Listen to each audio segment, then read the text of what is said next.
fluido frigorífico es un gas, ¿eh?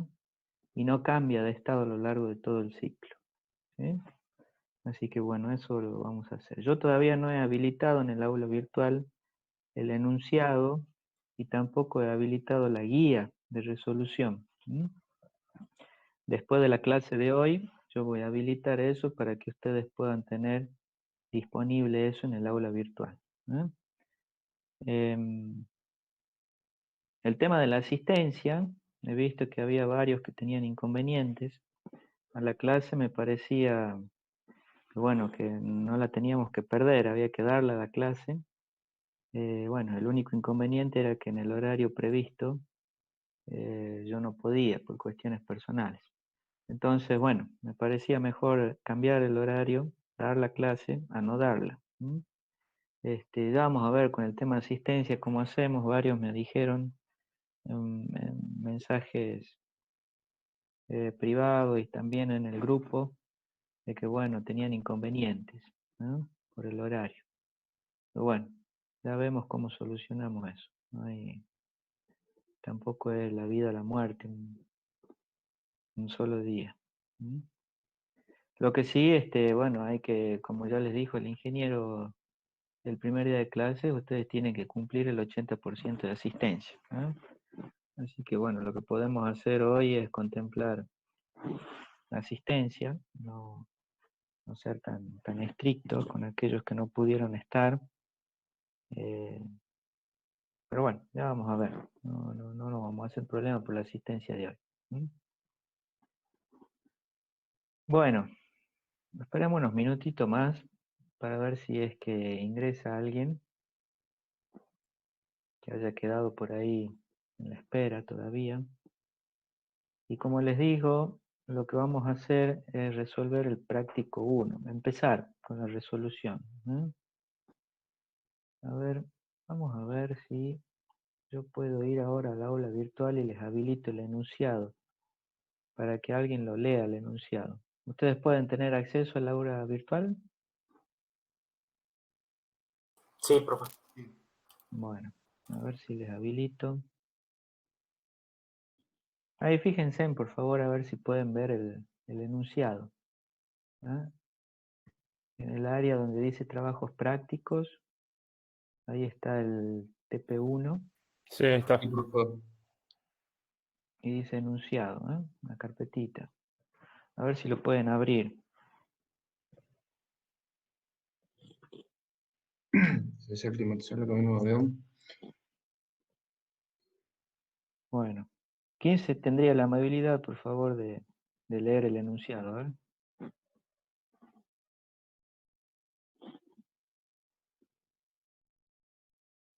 No me hagan elegir a mí.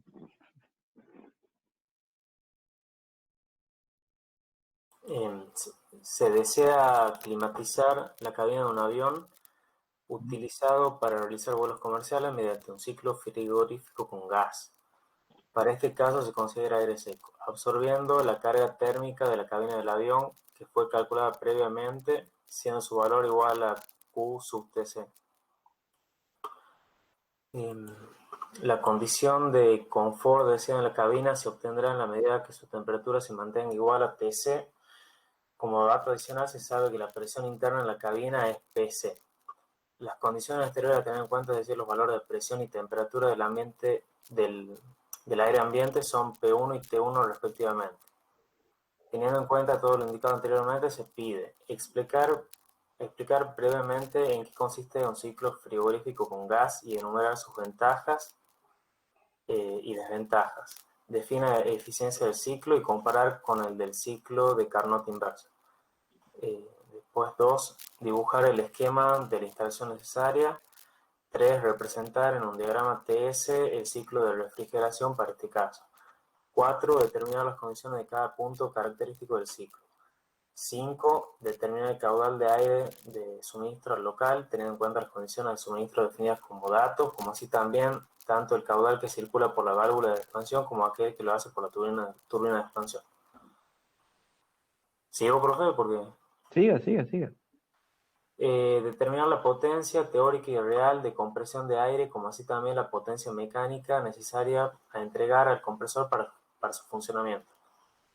7. Determinar la potencia teórica y real disponible en la turbina de expansión. 8. Determinar la eficiencia del ciclo de refrigeración con gas considerado teniendo en cuenta tanto el caso teórico o ideal como el caso real y compararlo con la eficiencia de un ciclo teórico inverso de Carnot. Muy bien. Se deberá considerar para el desarrollo del práctico el caso más desfavorable que se cumple cuando el avión se encuentra en tierra, como así también los siguientes valores numéricos indicados para cada grupo, según la tabla anexa a continuación. Muy bien. Bueno, ahí ustedes han tenido, gracias al compañero, han tenido un pantallazo general de todo lo que pide el enunciado, lo que pide el desarrollo del práctico, que como verán es bastante.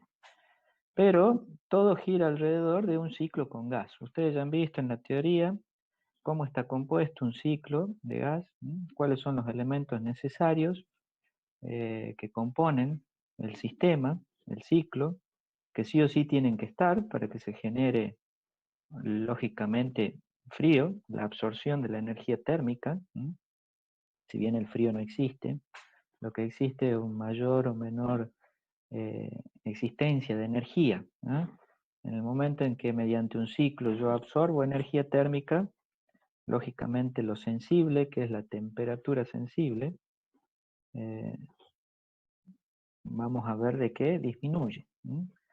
Esa temperatura que es sensible, entre comillas, ya vamos a ver un poquito más adelante en la materia, es la temperatura de bulbo seco, que es la temperatura que ustedes conocen, pueden medir con cualquier termómetro que tiene el aire. Lógicamente, ante la ausencia de energía, la temperatura disminuye, ¿sí? Y de esa forma logro lo que persigo, generar frío, generar en un ambiente, en este caso la cabina de un avión, puede ser, no sé, el living de una casa, puede ser el dormitorio de ustedes, de cada uno de ustedes, puede ser un teatro, puede ser una confitería, lo que sea, ya sea para refrigerar o para calefaccionar. Yo necesito, en el caso de calefacción, entregar energía al local. En este caso quiero eliminar energía térmica para generar frío, ¿en donde? En una cabina de avión, ¿sí? Es un caso particular. Lógicamente que el sistema que yo utilizo para esta aplicación en particular tiene que tener ciertas características, ciertos beneficios que me digan, bueno, este sistema es el que voy a utilizar para esta práctica en particular. El hecho de poner un sistema de refrigeración en un avión, y bueno, debe tener ciertas características. Dentro de todo, tiene que ser simple y más que nada debe ser liviano. Liviano en cuanto al peso de toda la instalación. ¿Sí? Una de los beneficios grandes que tenemos para este tipo de ciclos es justamente el peso de la instalación. Es una instalación muy livianas por lo general, entonces lo que lo hace de mucha utilización para este caso en particular. Y por otro lado, el ciclo frigorífico, lógicamente, necesita un fluido frigorífico, que es el que justamente genera esa absorción de calor en un determinado equipo, pero genera la absorción de calor. Hay muchos fluidos frigoríficos, quizá todavía ustedes en la teoría de eso no lo vieron, pero la particularidad del ciclo este que estamos viendo ahora es que es un ciclo con gas. ¿Eso es qué significa? De que el fluido frigorífico a lo largo de todo el ciclo no cambia de estado, sigue en su estado gaseoso. Y en particular, para esta aplicación y este ciclo, el fluido frigorífico que se va a utilizar es aire. Entonces, con más razón, para que lo pueda utilizar en un avión, no va a haber inconvenientes con el fluido frigorífico, ¿sí? Vamos a tener una cantidad infinita de fluido frigorífico para poder utilizar. Volviendo un poquito, haciendo este modo de introducción, una pequeña explicación de lo que más o menos nos está pidiendo el práctico, justamente es diseñar ese ciclo frigorífico, ¿no? Ahí, como el compañero ha leído, uno de los primeros puntos, o mejor dicho, en el primer punto, pide explicar brevemente en qué consiste un ciclo frigorífico con gas, ¿eh? Eso ya lo vieron ustedes en teoría. Y dice enumerar sus ventajas y desventajas, defina eficiencia del ciclo y comparar con el ciclo de Carnot inverso. Ese apartado 1 se los dejo para ustedes, ¿eh? Para que piensen un poquito, relean la teoría. Yo sé que el ingeniero ya les, les pasó la teoría, o mejor dicho, está ahí en el aula virtual para que ustedes las lean. Vienen teniendo clases. Este apartado 1 les sirve a ustedes para refrescar un poquito lo que vieron en clases, y bueno, y quizás los obligue a la lectura de ese apunte, ¿no? Que tiene que ver con esta unidad. La eficiencia del ciclo, ¿vieron? Ya definieron lo que es la eficiencia del ciclo, de cualquier ciclo frigorífico, no en este en particular, para cualquier ciclo frigorífico ya está definida una eficiencia. ¿Vieron eso en clases? ¿Se acuerdan? ¿Alguien se acuerda de la eficiencia? Sí, el frío producido sobre el trabajo entregado. Siempre, siempre es esa relación, ¿no? El beneficio sobre el costo. ¿Mm? Ustedes que saben mucho de costos y de economía, ¿no? Más que nosotros. Entonces, como todo, ¿cuál es la eficiencia? Y bueno, ¿qué tanto me cuesta con respecto al beneficio que yo obtengo? ¿Mm? Un concepto muy simple. Pero ya vamos a ver un poquito más adelante, cuando desarrollemos, que para yo poder calcular esa eficiencia, no tengo que introducirme dentro de máquinas en particular, ¿eh? No tengo que limitarme a definidas marcas, definidos fabricantes de esos equipos. Ya vamos a ver a qué me refiero con esto. La idea es que el ciclo, cuando yo calcule la eficiencia del ciclo, sea la eficiencia desde un punto de vista termodinámico del ciclo, ¿no? Más allá de la calidad de equipos que yo utilice. Ustedes saben de que, bueno, en la industria ustedes pueden conseguir varios proveedores de compresores, por ejemplo. Pueden tener un compresor no sé, fabricado por Alemania y otro fabricado por China, otro fabricado por, no sé, por decir algo, en Brasil. Entonces, evidentemente, el rendimiento de cada uno de esos compresores puede variar, como así también el costo de adquisición de cada equipo.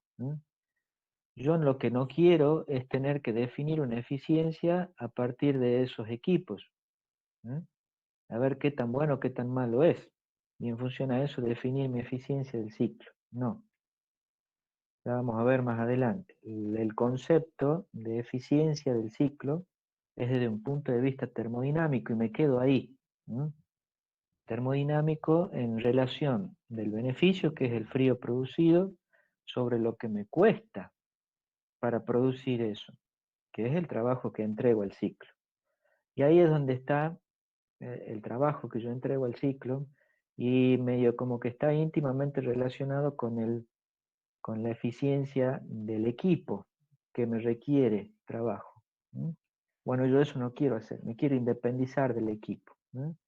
Y ahí hay distintos tipos de trabajo o energía que yo puedo entregar al ciclo, ya lo vamos a ver.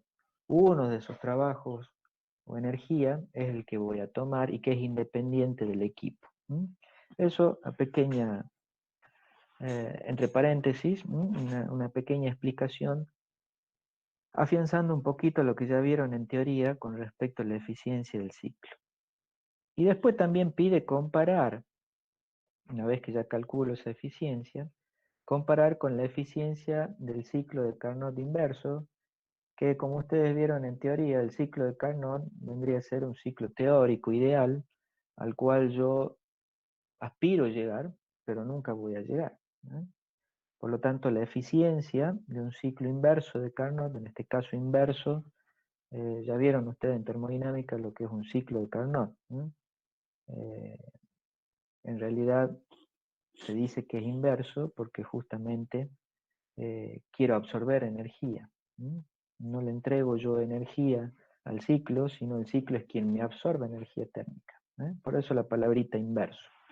Entonces, la idea, el concepto es que el ciclo de Carnot, inverso para este caso, tiene la máxima eficiencia, la eficiencia teórica a la cual yo voy a tratar de llegar. Voy a tender lo más que pueda llegar a ese valor. Nunca voy a llegar.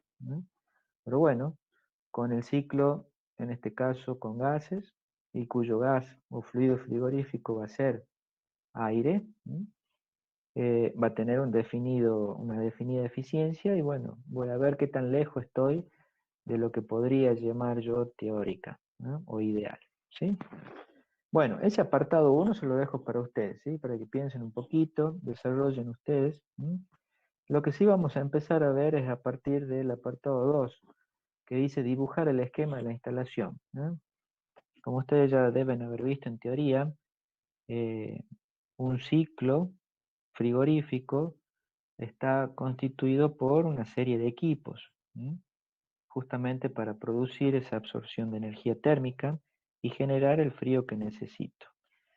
En este caso en particular, vamos a ver, yo les voy a compartir ahora,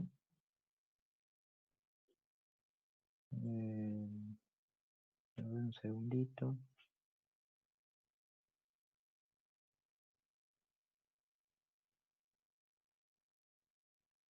Les voy a compartir la guía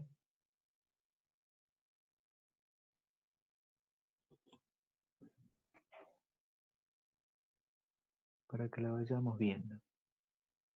Ustedes me dicen si se ve algo.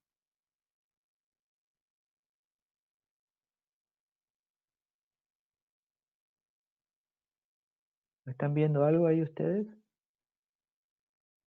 Sí. Sí, ¿Sí? se ve. Bueno. Esta es la guía de trabajos prácticos en la cual ustedes van a encontrar todo lo necesario para poder resolver el práctico. Lógicamente que esto es algo generalizado.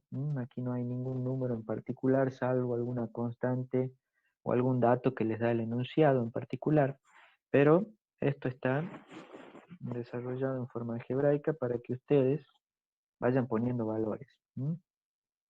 Ahí en el enunciado, si es que lo pueden ver, en la segunda página hay una descripción de todos los datos que les da el enunciado, datos que ustedes van a tener que utilizar para poder calcular, y van a ver de que hay un tema 1 y un tema 2.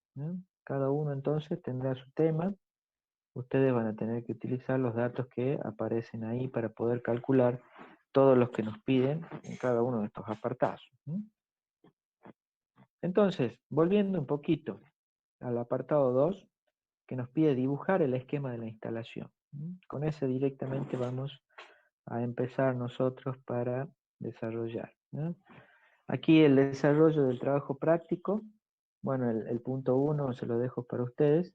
El 2 es el esquema de la instalación. Ustedes pueden ver bien ahí, supongo, el esquema. Siempre yo necesito tener un compresor, un elemento de expansión, siempre, en todo ciclo, y también voy a tener un elemento de intercambio de energía. Por otro lado, voy a tener otro elemento en donde voy a generar una cierta refrigeración, debido justamente a esta compresión que yo obtengo. Ustedes saben que cuando genero una compresión, ya sea adiabática reversible o no, si considero las irreversibilidades o no, siempre hay un calentamiento, siempre hay un incremento más allá de la presión, de la temperatura también. Y es por eso que en algún momento voy a necesitar refrigerar mi fluido frigorífico.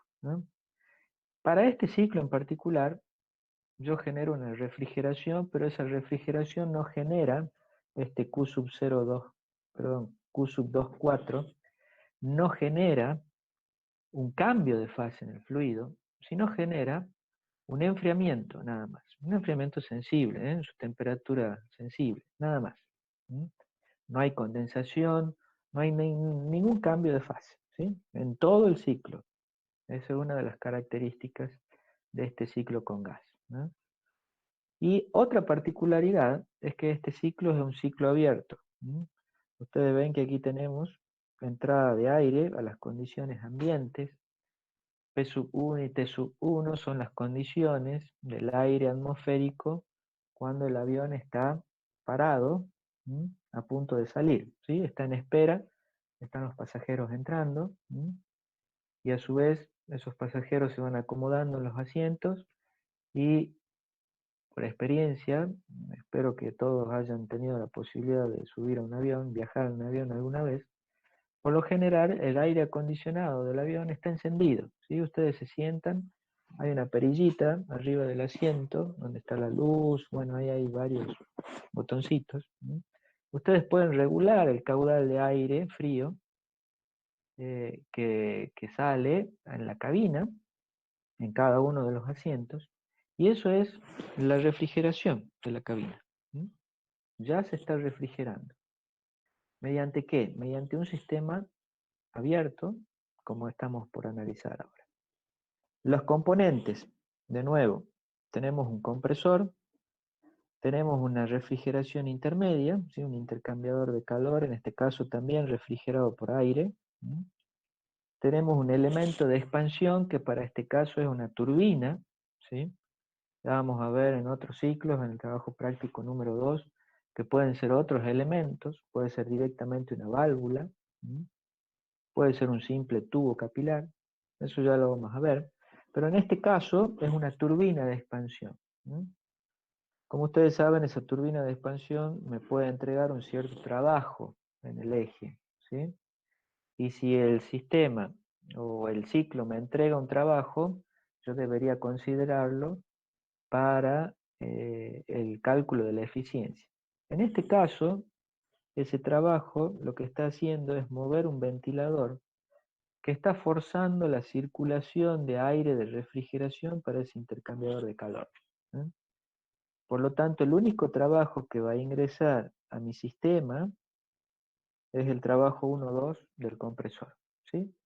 Así que nos olvidamos del trabajo que nos puede estar entregando la turbina. ¿Se entiende? Otro elemento importantísimo es el elemento en donde se genera el intercambio de energía térmica entre el ciclo, entre mi sistema y la cabina, el local que yo quiero refrigerar. El local que quiero refrigerar en este caso es la cabina del avión.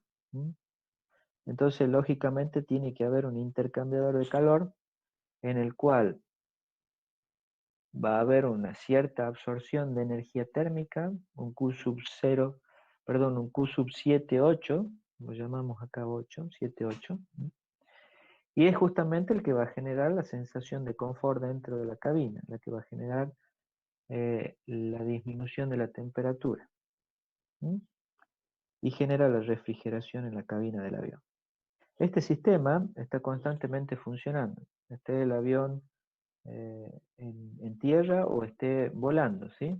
Siempre está funcionando. Y de nuevo, es un sistema abierto, porque si bien tenemos la entrada de aire a las condiciones atmosféricas, porque bueno, estamos diciendo de que estamos analizando el avión cuando está en tierra, sale de mi sistema, de mi ciclo, sale aire, pero no recircula, no vuelve, ¿sí? Sino es que sale y es como que se pierde.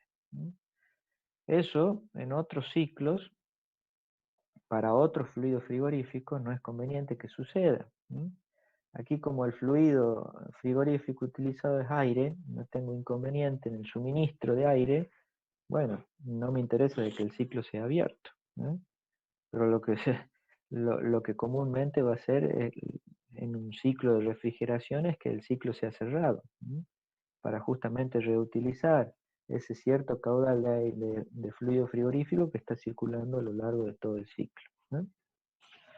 Bueno, pero veamos un poquito, tratemos de analizar un poquito más lo que sería el esquema de la instalación.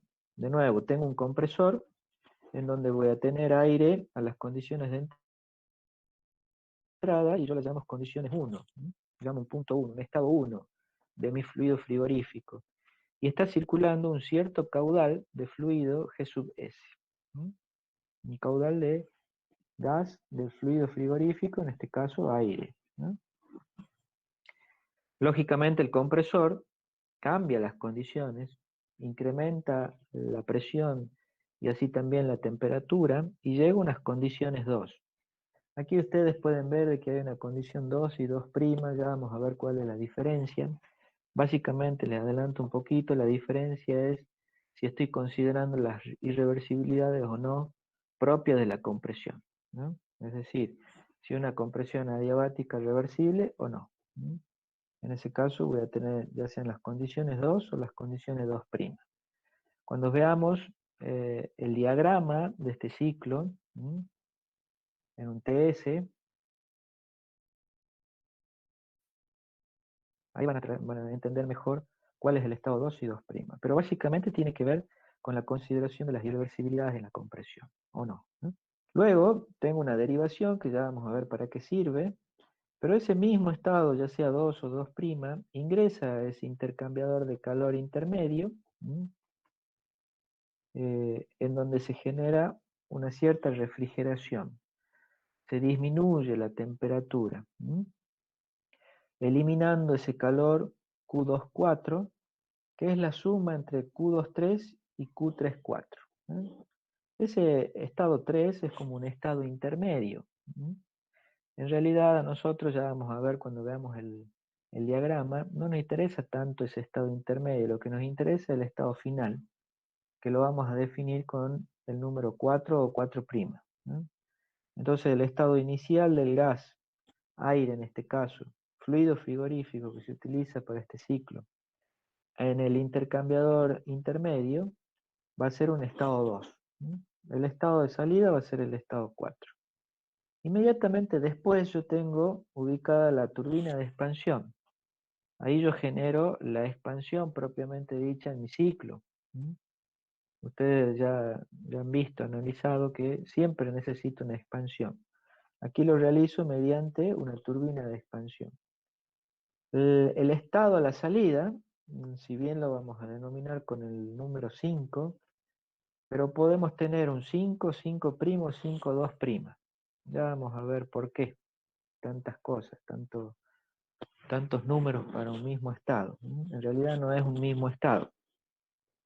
Si bien el estado general es justamente el estado a la salida de la turbina, pero si hacemos las consideraciones de las irreversibilidades o no en la expansión y a partir de otro elemento que vamos a considerar que son las pérdidas de carga, que también es otra irreversibilidad propia para un fluido que está fluyendo en cañerías y a través de equipos, que en realidad existe, eso es lo que en realidad se tiene, pérdidas de carga en una cañería, cuando un flujo se encuentra fluyendo a través de esas cañerías.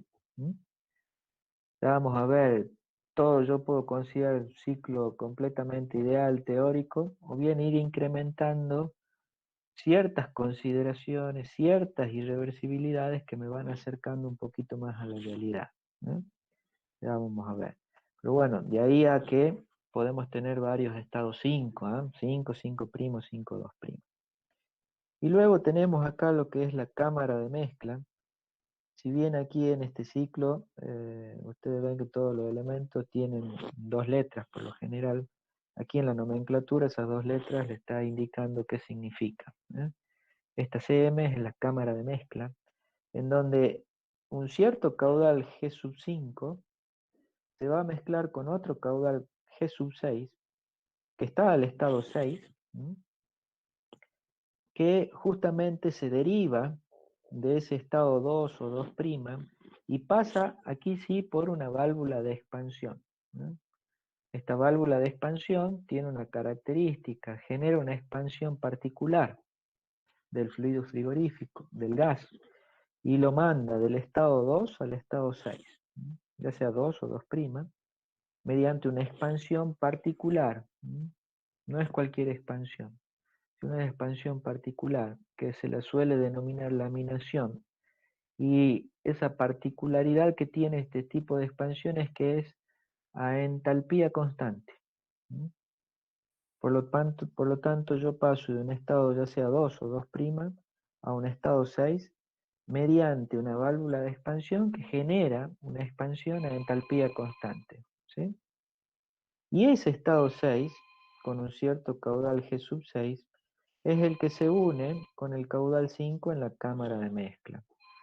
En esa cámara de mezcla se genera la mezcla de estas dos corrientes, que están a condiciones distintas, 5 y 6, y me generan una nueva condición, 7. Unidos estos dos caudales, me generan el caudal G sub S. Y este caudal G sub S a las condiciones 7 es el que va a ingresar finalmente a la cabina. Estas son las condiciones de aire que ustedes tienen cuando regulan ese aire de refrigeración o el aire acondicionado arriba de cada uno de los asientos en la cabina. Y lógicamente una vez que absorbe esa carga térmica, el aire escapa de la cabina. ¿Ustedes tienen idea de lo que es la carga térmica del local? Lo que vendría a ser este Q sub 7, 8. No sé si el ingeniero le explicó algo en clase de carga térmica, de lo que sería. A ver que alguien me diga. ¿Vieron algo de eso en clases?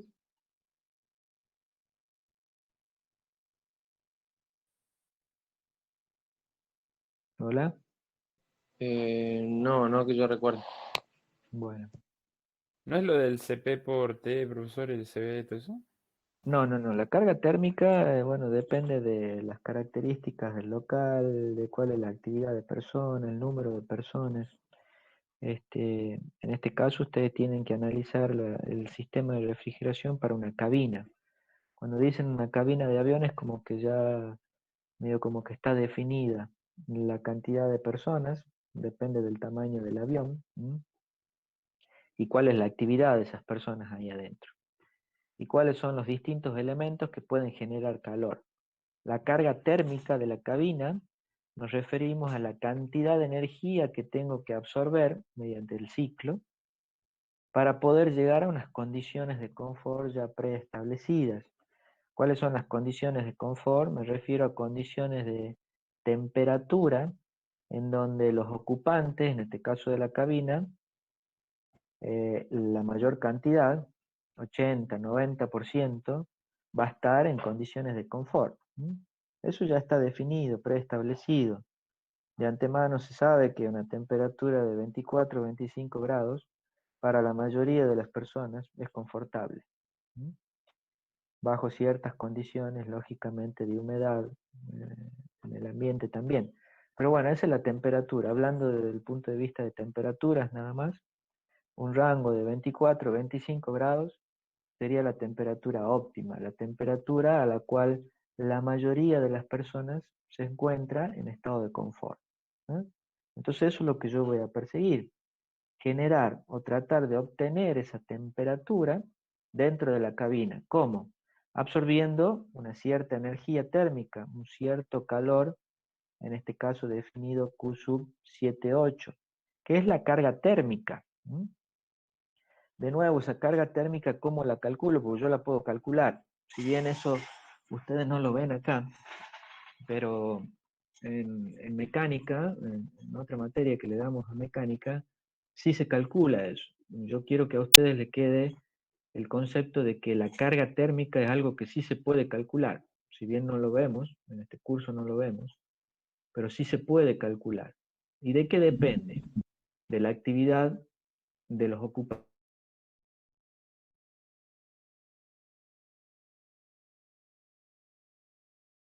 Y bueno, relativamente van a estar estáticas, ¿no? Descansando. No van a estar haciendo una gran pérdida de energía. Nadie va a estar haciendo ejercicio, supongamos. A lo sumo estarán sentados, conversando, alguien que se podrá levantar y caminar unos metros hasta el baño y luego volver, pero no más que eso. Entonces la actividad es mínima.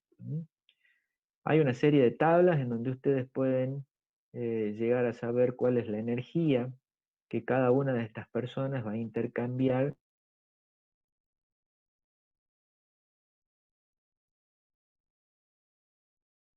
Número de personas, ustedes pueden llegar a tener una idea de esa carga térmica.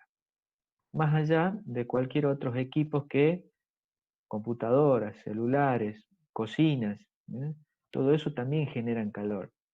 Las luces generan calor. Todo eso, más la actividad de las personas, el número de personas, me genera lo que a ustedes aquí le aparece como dato, que es carga térmica. ¿Se entiende? Sí. Sí. Profe, ¿la carga térmica se mide en vatios o no? Claro, claro, claro. La carga térmica es calor, ¿no? Es energía, ¿sí? ¿Cómo mido la energía? ¿Cuál es la unidad de energía en el sistema internacional? En vatios. Vatios. Bueno. Vatios es la energía.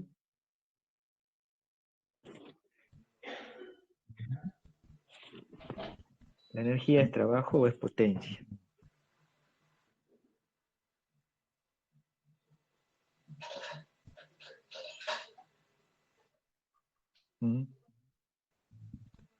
La energía es trabajo.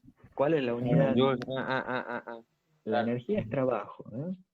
¿Cuál es la unidad del trabajo? O de energía, lo mismo. Joule.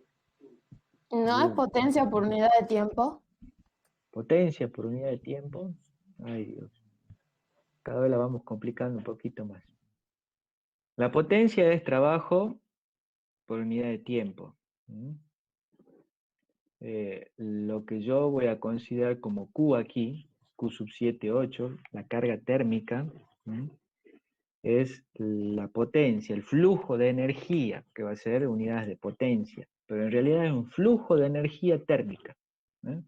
Es decir, yo voy a absorber una cierta cantidad de energía térmica por un determinado tiempo. ¿Sí? Y es por eso que le aparece, si ustedes ven ahí en el enunciado, está en toneladas de refrigeración. Si bien toneladas de refrigeración no es una unidad del sistema internacional, pero ustedes abajo, de la segunda página estoy hablando, ¿no? Ahí les aparece las equivalencias de las unidades que por lo general se suelen utilizar en sistemas de refrigeración, o sistemas que tienen que generar una refrigeración. Ahí ustedes ven, están viendo, ¿no? Yo no les estoy compartiendo eso, pero ustedes pueden verlo en el enunciado, en la parte más abajo de la página 2. Ahí están las equivalencias, ¿sí? ¿Se entiende entonces lo que es potencia, trabajo y lo que sería ese Q sub TC, que es la carga térmica de la cabina? ¿Se entiende? ¿O a alguien no le quedó claro? Sí, se entiende. Bueno, entonces energía térmica que yo debo absorber o que mi sistema absorbe por unidad de tiempo. Por eso es que tiene unidad de potencia. Bueno, para ustedes eso ya es dato. Ustedes no calculan nada. Pero evidentemente tienen un cierto valor de energía térmica que absorber, ya definido. Y si no lo tuvieran, lo podrían calcular. Dentro de la cabina, ustedes tienen una determinada presión y temperatura. Por eso es que aparece ahí P sub C y T sub C. La temperatura de la cabina, lógicamente, es la temperatura que uno aspira tener para poder obtener las condiciones de confort dentro de la cabina. O sea que ustedes tienen dato, la temperatura de la cabina. Y la presión de la cabina, ¿ustedes pueden llegar a conocer o no? ¿Qué les parece a ustedes? ¿Pueden conocer la presión? Sí. Bueno, una atmósfera. Y debería ser siempre de una atmósfera. Es por eso que cuando el avión está en tierra, bueno, ahí no tengo problema, pero cuando está volando hay que presurizar. Hay que presurizar la cabina y tratar de mantener el valor cercano a la atmósfera, a una atmósfera. Bueno, de nuevo, ahí en el enunciado ustedes pueden ver todos los datos. Temperatura de la cabina, presión interna de la cabina, P sub C, temperatura ambiente y la presión ambiente, T1, P1, temperatura del aire de suministro, la T sub S, relación de presión del compresor, la relación de P2 sobre P1, esto es datos para ustedes, pérdida de carga por rozamiento, es de lo que estábamos hablando, las propias irreversibilidades por el flujo de un determinado fluido dentro de una cañería generan pérdidas de carga. No la vamos a calcular, sino es que ya le está dando a ustedes el dato, ¿no? Ese delta P, esa disminución de pérdida o pérdida de presión por el flujo de cañería, es bueno, ronda entre un 3,5 o un 3%, dependiendo si es el tema 1 o tema 2. De nuevo, ustedes pueden calcular.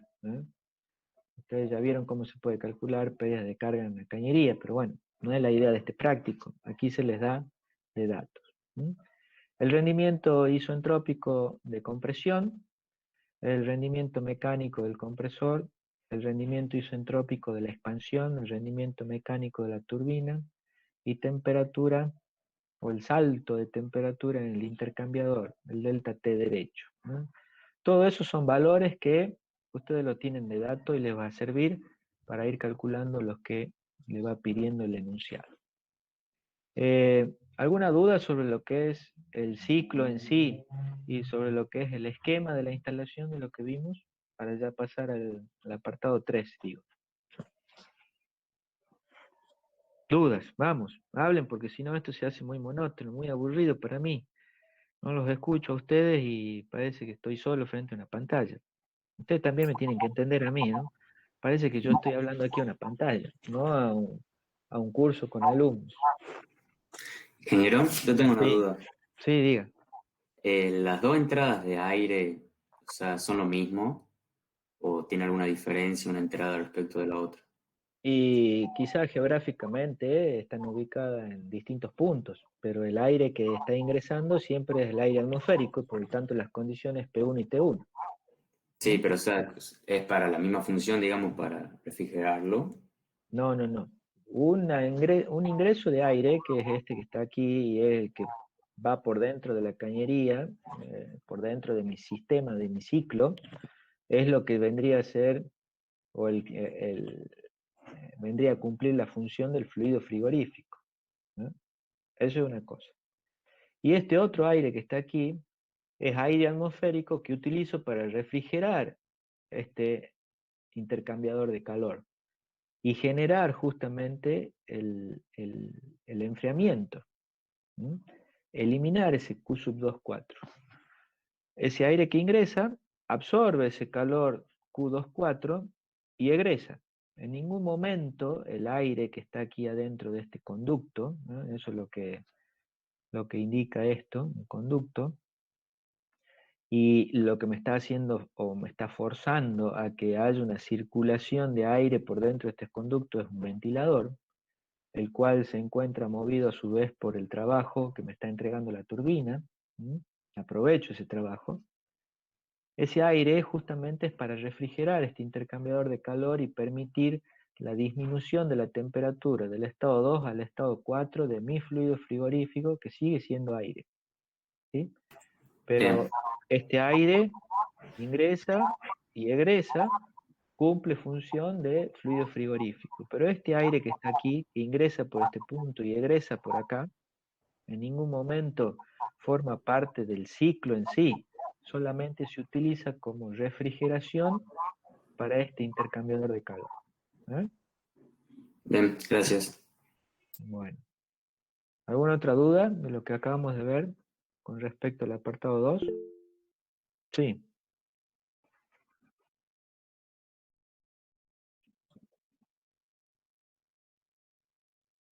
Bueno, no, era sola. Sí, por el propio esquema, por el propio dibujo, ¿no? Porque bueno, en algún momento tenía que retomar el camino, pero es como que no interesa este estado 3. ¿No? Y ya vamos a ver por qué. ¿No? Ya vamos a ver por qué.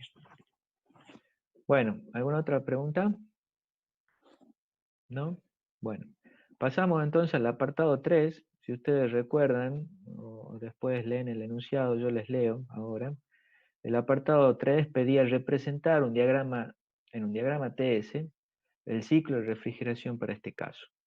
Lo que hemos hecho es justamente haber planteado el ciclo que yo necesito en un esquema, en donde he puesto de antemano todos los equipos que yo necesito justamente para generar frío en la cabina, eso es lo que persigo. Bueno, ahora vamos a analizarlo un poquito más desde el punto de vista termodinámico y poder llegar para poder llegar a calcular los distintos estados intermedios y poder generar todos los cálculos que me piden los apartados que siguen, ¿no? Yo necesito tener que volcar todo esto, o mejor dicho, analizar el ciclo de un punto de vista termodinámico en un diagrama TS. Si bien no vamos no vamos a hacer un método gráfico, obtener cada uno de estos estados en un diagrama propiamente dicho, pero sí vamos a esquematizar cómo debería quedar el diagrama, cómo debería quedar mi ciclo frigorífico en un diagrama TS. ¿Se entiende? Aquí todos los cálculos los vamos a hacer desde un punto de vista analítico, vamos a utilizar ecuaciones. ¿No? En el práctico 2 sí vamos a utilizar un diagrama y vamos a hacer una obtención de los distintos estados del fluido frigorífico a lo largo de todo mi ciclo en forma gráfica. ¿Eh? Entonces, vamos a analizar. Si ustedes recuerdan, aquí en el esquema, el punto 1, el estado 1, era el estado de aire al ingreso, que estaba lógicamente en las condiciones atmosféricas, y el primer equipo que encontraba era el compresor. Entonces, si vamos al esquema, yo lo que puedo hacer es en un diagrama TS, mediante la temperatura T1 y la presión P1, que ya son datos, son las condiciones de aire atmosférico, defino el estado 1, ¿sí? Y ese es el estado que tiene el aire al ingreso de mi compresor. En el estado de admisión al compresor tengo el estado 1. Inmediatamente a la salida del compresor tengo el estado 2. O bien, como ya hemos visto, me aparecía un estado 2'. Aquí la diferencia es que, o mejor dicho, la diferencia está en la consideración de las irreversibilidades o no de la compresión. Si yo voy a considerar que la compresión es teórica, adiabática reversible, en donde no tengo variación de la entropía, ustedes saben que la compresión en ese caso está representada por una línea vertical. Por lo tanto, hasta que llego a la presión P2, obtendría, mediante una línea vertical a partir del estado 1, el estado 2. Y ahí yo puedo leer cuál es su temperatura. Como ya habíamos dicho, durante la compresión no solamente genero un aumento de la presión, sino también de la temperatura, genero un calentamiento del fluido. Y aquí ustedes los ven. Yo salto de la temperatura T1 a la temperatura T2. O bien la temperatura T2', si yo considero las irreversibilidades propias de la compresión y digo, bueno, no es adiabático reversible esta compresión en este caso, yo voy a considerar que hay un cierto rendimiento isoentrópico de compresión que le está dando el enunciado como dato. Por lo tanto, ustedes pueden llegar a calcular dónde va a estar ubicado el estado 2' al calcular esa temperatura T2'. ¿Se entiende? Esto es importante porque si bien ustedes aquí están viendo de que el estado 2 lo estamos representando mediante dos posibles estados, pero eso les tiene que quedar en claro es que, bueno, esa modificación o esos dos estados que podemos considerar es debido a la consideración o no de las irreversibilidades propias. Y lo mismo pasa para la turbina de expansión, ya lo vamos a ver. Entonces, ya me parece debería haber quedado claro por qué el estado 2 o por qué el estado 2'. A partir de ahí, y si volvemos al esquema, esos eran los estados que yo tenía para el fluido frigorífico, de nuevo, aire, a la entrada de un intercambiador de calor para generar una refrigeración del mismo y salir ya sea al estado 4 o 4'. ¿Eh? Lógicamente, y es lo que se puede ver aquí, yo puedo pasar del estado 2 a un estado intermedio 3 y a un estado 4, o bien del estado 2 a un estado directamente 4'. Ustedes ven de que si yo paso del 2 al 4, nunca me salgo de la isobara. Sigo en la P sub 2. Mientras que si yo considero que el estado a la salida del intercambiador de calor ya no es 4, sino el 4', hay una modificación aquí, hay un delta de S, pero ¿debido a qué? A que la presión a la salida que tiene el fluido frigorífico, a la salida de mi intercambiador, ha disminuido, es menor. ¿Y eso a qué se debe? A las propias pérdidas de carga que tiene el fluido frigorífico, en este caso aire, por haber fluido dentro de mi equipo, de mi intercambiador de calor. ¿Se entiende? Entonces el estado teórico de salida vendría a estar representado por el estado 4, y el estado un poco más cercano a la realidad, lo que en realidad se observa cuando un fluido fluye no solamente por cañería, sino por equipos, es que hay una pérdida de presión entre la entrada y la salida. Y ahí se genera un valor menor de P sub 4'. ¿Se entiende esto? Sí, ¿y cómo iría del punto 2 al punto 4? O sea, no haría esa... Y no, bueno, esa haría una línea, vendría, claro, una politrópica, claro, sería una línea que vendría y uniría el estado 2 con el estado 4. ¿No? bien, bien. Yo aquí directamente le hago el salto, ya sea 4 o 4'. ¿No? Y es por eso que a mí el estado 3 medio como que no me interesa, es un estado intermedio, ya sea si considero o no considero las irreversibilidades, pero en realidad a mí lo que me interesa es el estado a la salida. ¿Sí? De nuevo, si recordamos el esquema de la instalación, pues este estado 4 o 4' ingresaba a mi turbina de expansión, obteniendo tres posibles estados, 5. ¿No? El 5 propiamente dicho, el 5' y el 5,2'. Veamos eso desde un punto de vista termodinámico. ¿Por qué? Si yo sigo idealizando el ciclo, a partir del estado 4, voy a considerar que la expansión que se genera en esa turbina de expansión es justamente una teórica, adiabática reversible. Por lo tanto, se genera una recta vertical y como es expansión, pasaría a la presión, a la isobara P sub C, la presión de cabina, y así obtendría yo el estado 5 con una determinada temperatura T sub 5. O bien, digo, bueno, no voy a hacer la expansión a partir del estado 4, sino yo considero esa irreversibilidad ya en el intercambiador de calor, por lo tanto voy a considerar el 4'. Y a partir de ahí sí voy a idealizar o no la expansión en la turbina. Si idealizo la expansión en la turbina, no considero irreversibilidades, voy a tener una expansión adiabática reversible, el estado a la salida que va a tener el fluido frigorífico de mi turbina de expansión va a ser el 5'. Por otro lado, si digo no, yo voy a considerar un rendimiento isentrópico de expansión en la turbina porque esto es lo que realmente pasa, sucede. ¿Eh? Me quiero aproximar más a la realidad.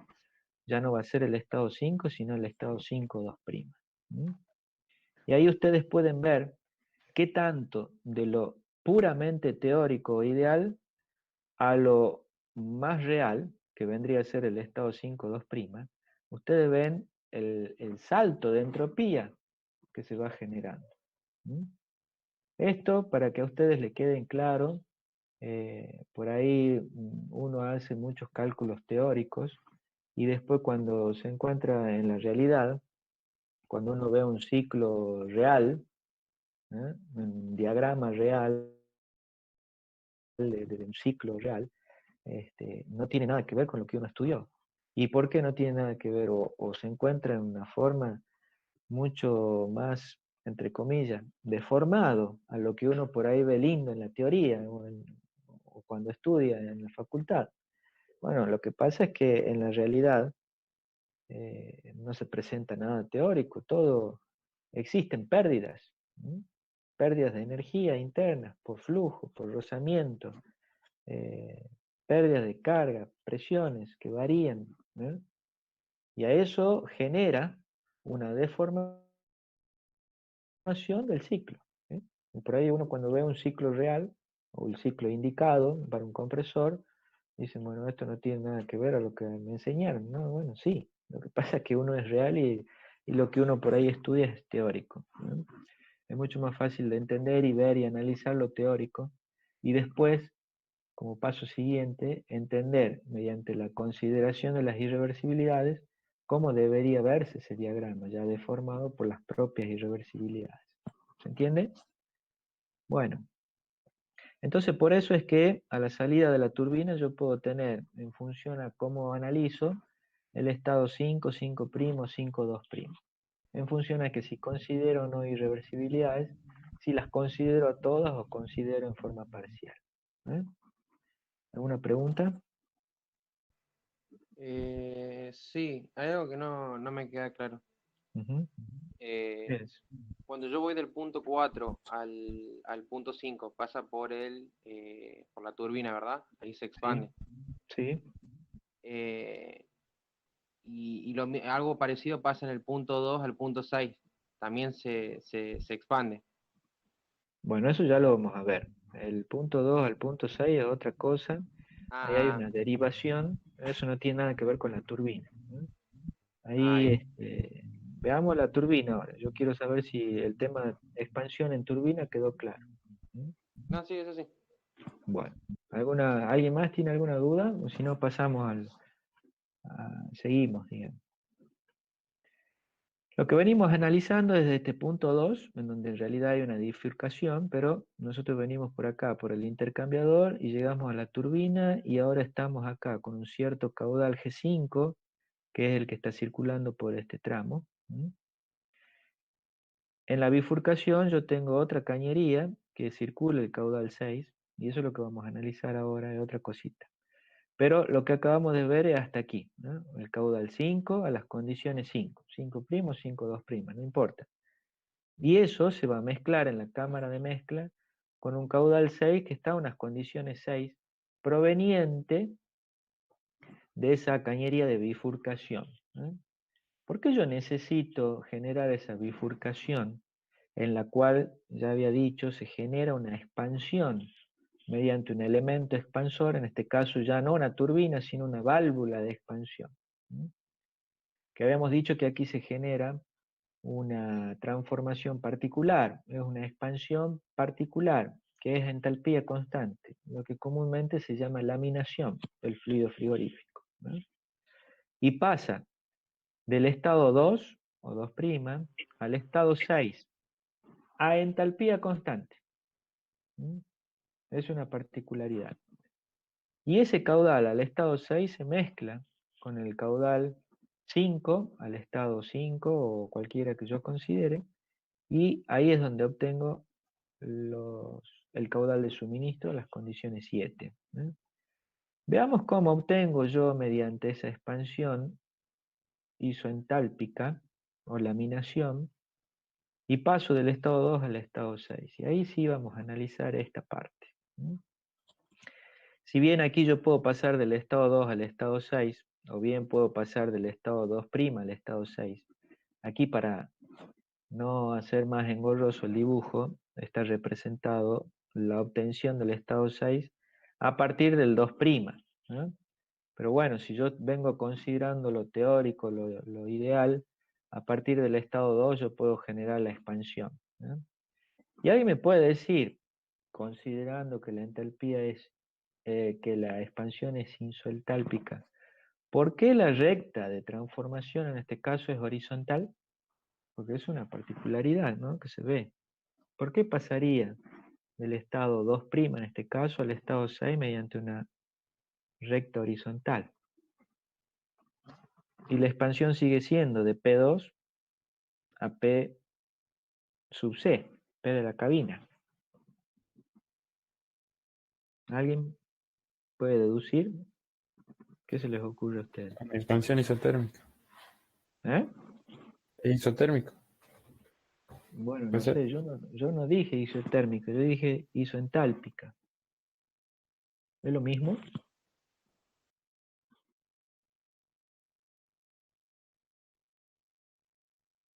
No, no es por el trabajo. Es algo relacionado por lo que dijo el compañero hace rato. Dice que, con razón, él ve a esto y dice una expansión isotérmica. Y sí, es isotérmica. Pero yo dije que la expansión es isoentálpica, no es isotérmica. ¿Es lo mismo?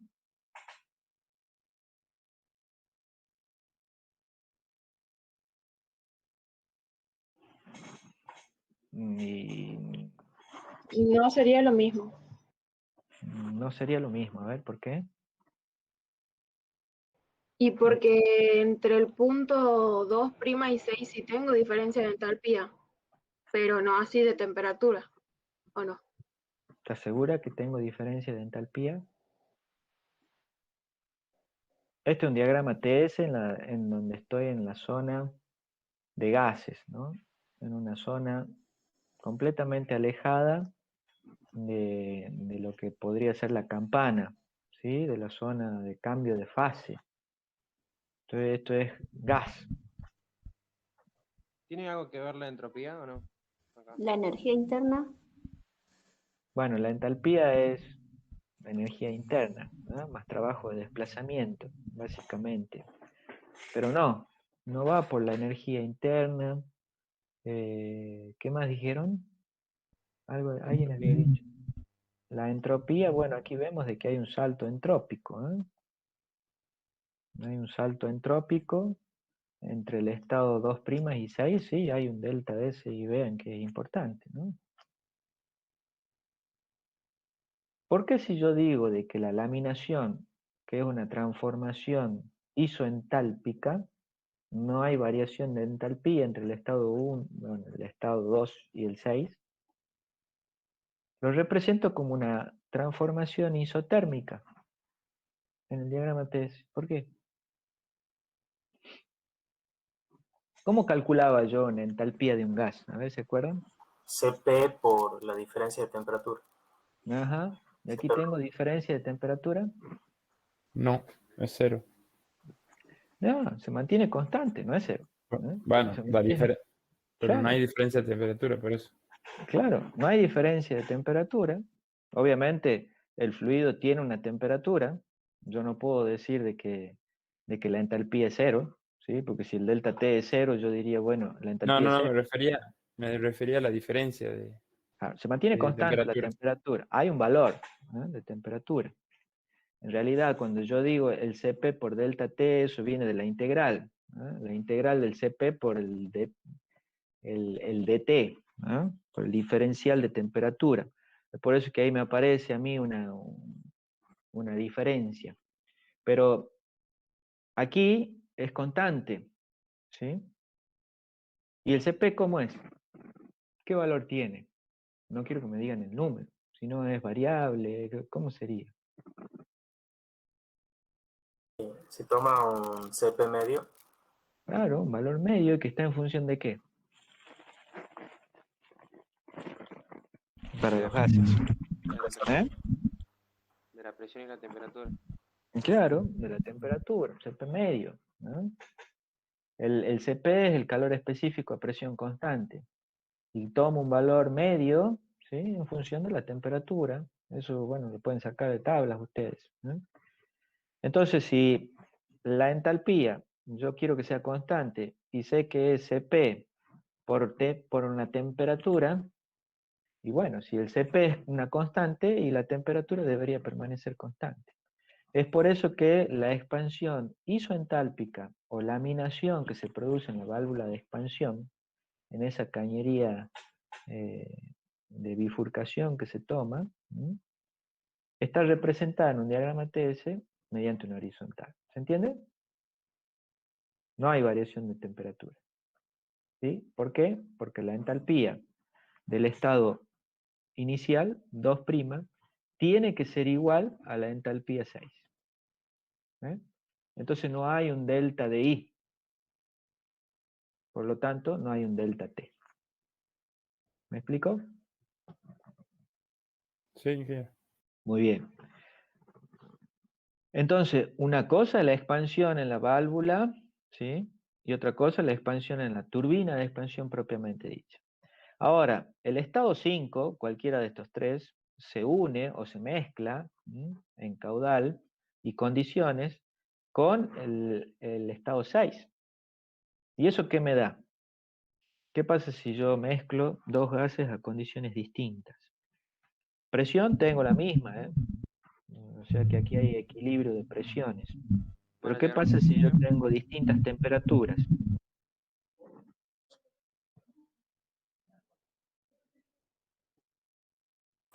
¿Alcanzan una temperatura de equilibrio?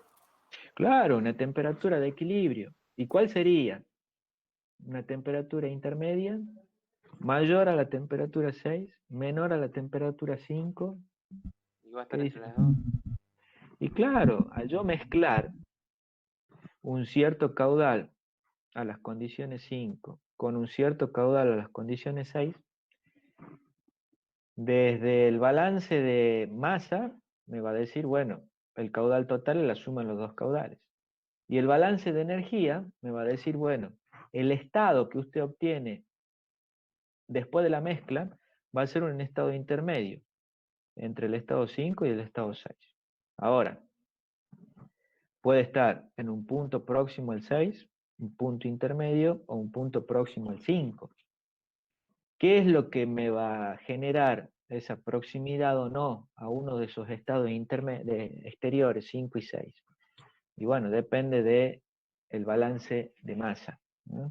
Es decir, depende del peso que tenga el caudal 5 con respecto al caudal 6.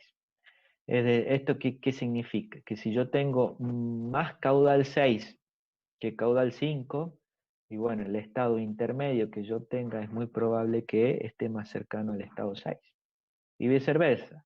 Si el caudal 5 es mucho mayor o más grande que el caudal 6, y bueno, es de esperar de que el estado que yo obtenga después de la mezcla y esté más próximo al 5. ¿Se entiende? Sí. Bueno, eso sale de la consideración de hacer el balance de energía y masa en esa cámara de mezcla. Como yo ya tengo el estado 6 y ya tengo el estado 5, y ya vamos a ver cuando avancemos que podría llegar a calcular o conocer esos caudales, entonces yo puedo conocer el estado 7.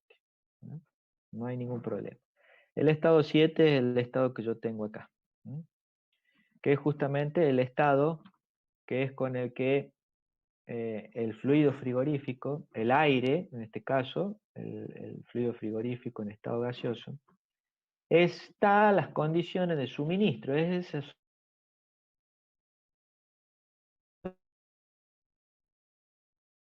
¿Sí? Cuando ustedes ponen la mano ahí en la perillita, en la boquilla de salida del aire, ustedes sienten aire frío. Bueno, esas son las condiciones del aire de suministro.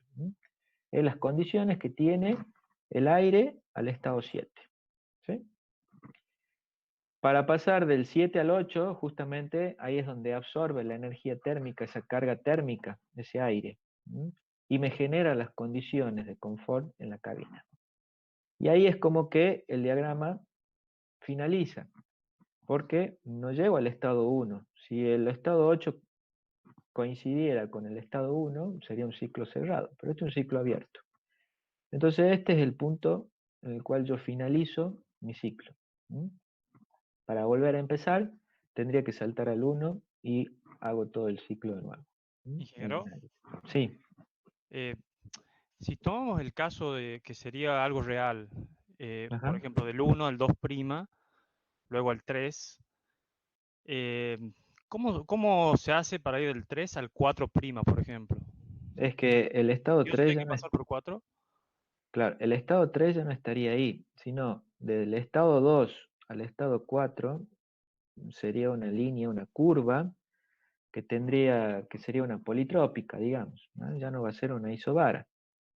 La transformación va a ser una politrópica, otra curva, en donde en algún punto intermedio va a estar el 3. O bien voy a tener del 2 al 3 una determinada politrópica y del 3 al 4' otra politrópica. Y ahí vemos cómo se empieza a deformar todo este ciclo. Claro, bien, ¿Eh? bien, Por otro lado, aquí desde el estado 5 al 7 y al 8, yo ya no estoy haciendo consideración de ninguna irreversibilidad, porque ya sería insoportable. ¿Eh? bien, A ustedes ya por ahí se les complica un poco el hecho de considerar las irreversibilidades en la compresión, en la expansión y una pequeña pérdida de carga en el equipo intercambiador de calor intermedio. Imagínense si vemos todo. Sería imposible. ¿Mm? Sería imposible. Pero bueno, esto es para que ustedes tengan una pequeña idea de, de la diferencia que hay entre lo netamente teórico que por ahí siempre se ve en la facultad, ¿eh? Y lo que podríamos llegar a decir, nos aproximamos un poquito más a la realidad, ¿eh? La realidad sería un diagrama totalmente deformado, ¿eh? Totalmente deformado. Pero bueno, es para que, como les digo, un poquito tomen conciencia de lo que significa considerar las propias irreversibilidades, ¿eh? ¿Algún otro comentario, consulta con respecto al apartado 3? ¿No? ¿Ninguna? ¿Nadie se le ocurre nada? Bueno. Veamos entonces el apartado 4, que déjenme leer el apartado 4 y dice, determinar las condiciones de cada punto característico del ciclo, ¿eh? Nosotros ya hemos analizado todos los estados posibles. Ahora me dice, bueno, calcule. ¿Mm? Calcule la presión, la temperatura, la entalpía, la entropía, no sé, todos los valores que ustedes necesiten desde un punto de vista termodinámico, ¿eh? Aquí se hace un cálculo analítico, es decir, vamos a utilizar ecuaciones. En el práctico 2, como yo les decía, vamos a utilizar un diagrama, va a ser una obtención de estos distintos estados en forma gráfica, ¿sí? Mucho más fácil. Una vez que yo defino, por ejemplo, esto en un diagrama en forma gráfica, si yo tengo la temperatura T1 y tengo la P1, yo sé que mediante una vertical, hasta que obtenga P2, ya tengo el estado 2 ahí. Y una vez que he definido el estado 2, yo puedo leer en el diagrama la temperatura T2, la entalpía, puedo leer cualquier variable termodinámica que necesite, ¿no? Aquí, en este práctico, no. Cada variable termodinámica que yo quiera calcular, lo tengo que hacer mediante una ecuación, ¿no? Mucho más trabajo, ¿sí? Bueno, pero como va a ser siempre algo simple, ¿no? Vamos a utilizar, digamos, pequeña, una ecuación en realidad, ¿eh? Para la compresión y la expansión. Después el resto no tenemos inconveniente. El estado 1, ¿cómo obtengo eso? Bueno, no necesito calcular nada porque ya tengo datos, tanto en la presión como la temperatura, que son en el ambiente, ¿eh? Eso está de datos, por lo tanto no necesito. El estado 1 queda ya preestablecido, definido. Yo necesito dos variables termodinámicas para tener definido el estado. En cambio, el estado 2 sí. Yo a partir del 1 sé de que genera una compresión, ya sea adiabática reversible o no. Pero no interesa. Una compresión. Y sé de que la presión va a cambiar, se va a incrementar, y también sé de que se va a incrementar la temperatura. ¿Cómo puedo llegar a calcular las variables termodinámicas para definir ese estado 2? Bueno, mediante esta ecuación de la politrópica, yo puedo llegar a calcular cuál es, aquí hay una relación, digamos, de temperaturas y presiones, en función de el kappa. El kappa es la constante, la relación entre el Cp y el Cv. Para aire en este caso es 1,4, ya está definido. Entonces, yo de esta ecuación puedo despejar la temperatura 2, que es lo que puedo llegar a calcular de esta ecuación. La relación de compresión ustedes ya la tienen porque les dan de datos, la relación entre las presiones, entre la entrada y la salida del compresor, es lo que comúnmente se conoce como relación de compresión, la tienen. Por lo tanto, únicamente tengo que despejar de esta ecuación la temperatura T2 y todo esto que está aquí lo conozco. Así definiría el estado T2, ¿sí?, para una adiabática reversible. Ahí queda definido. Si ahora yo quiero obtener y decir, bueno, no, yo quiero considerar las irreversibilidades propias en la compresión, por lo tanto, yo quiero saber cuál va a ser el estado 2', que sé que va a ser un estado con una temperatura un poco mayor, a la que puedo llegar a calcular en estado teórico, ¿sí? Debido justamente a ese incremento de entropía, bueno, la temperatura al final es un poco mayor. ¿Y eso cómo lo hago? Bueno, a partir de la consideración de lo que hemos definido como rendimiento isoentrópico en la compresión, ¿no? El enunciado les da como dato este valor, tanto para el compresor como para la turbina. Ahora estamos analizando el estado 2, que es el estado de la salida del compresor. Entonces, consideramos el rendimiento isentrópico en la compresión. ¿Y qué es el rendimiento? Es la relación entre variaciones de temperatura. Es la variación entre la temperatura T2 menos T1, que vendría a ser el delta T teórico, sobre el delta T real, o el esperado, al considerar las irreversibilidades. Lógicamente, el delta T real, o al considerar las irreversibilidades, va a ser mayor que el delta T teórico o ideal, si tengo una compresión adiabática reversible, me refiero. Entonces, de aquí yo puedo, de esta ecuación de cómo hemos definido el rendimiento isoentrópico para la compresión, yo puedo despejar la temperatura a la salida del compresor, la temperatura esperada al final de la compresión, T sub 2', que es la temperatura que debería tener en la realidad al considerar la irreversibilidad de la compresión. Entonces yo ya he definido en mi diagrama el estado ya sea 2 o 2', mediante una temperatura, pero como yo le había dicho de que cualquier estado termodinámico en un diagrama, en el TS en este caso, queda definido cuando conozco dos variables, yo lo único que hice aquí es calcular temperaturas, pero ustedes tienen que tener presente de que la presión P2 para ustedes ya es dato, porque tienen la relación de compresión. Como conocen P1, conocen cuál es el cociente, el valor de las presiones, puedo definir P2. Y entonces ahí ya tengo T2 y P2, o T2' y P2. Siempre me voy a encontrar sobre la presión P2. ¿Me explico? ¿Se entiende? Sí. Bien. El estado 3, bueno, aquí hay un versito. Recordemos lo que hemos dicho. El estado 3 es un estado intermedio. A grandes rasgos no nos interesa qué pasa en el estado 3. No así el estado 4. ¿Sí? El estado 4 sí me interesa. Entonces yo para poder encontrar el estado 4 o el 4', yo necesito hacer la consideración de que el fluido, cuando pasa por mi intercambiador, es refrigerado también por aire. Entonces, si yo hago una gráfica, ¿sí?, este tipo de gráficas, lo vamos a volver a ver en otro práctico, el práctico 2, esta gráfica es una gráfica particular, esto no estoy dibujando TS, ¿no?, sino estoy dibujando las temperaturas en función a un recorrido.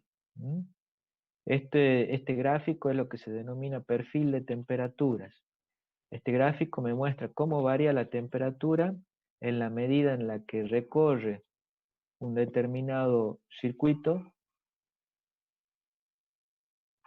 mi fluido frigorífico, por un lado, y el fluido que lo va a refrigerar en ese intercambiador.